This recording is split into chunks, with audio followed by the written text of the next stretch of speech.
Hi everybody, my name is Elijah Riley and I'm here with Platte Basin Time Lapse, and today I'm going to teach you how to cast a spinning combo. So right here we have our spinning reel. This is our rod.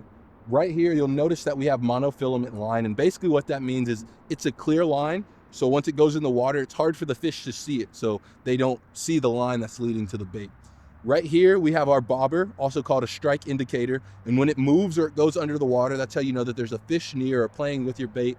Then we move on. We have 3 split shot weights, which just allows us to cast a little bit further and then also helps drop that bait in the water column.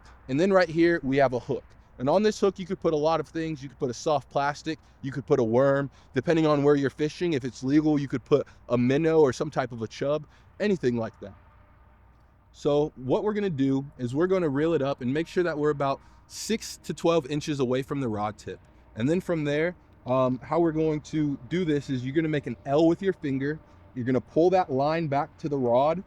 You're gonna open up the gate, bring your arm back, and on the way forward, you let go of that line.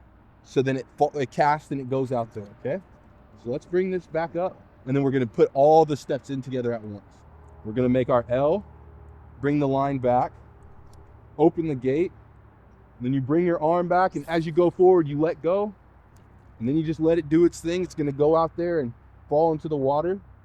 You close your gate, make sure everything's straight, and then you're all good to go fishing. You're all good to reel it in. With this setup, since we have a bobber, I'm just gonna let it sit for a little bit and see if there's any strikes on that indicator. And yeah, that's how you cast a spinning reel.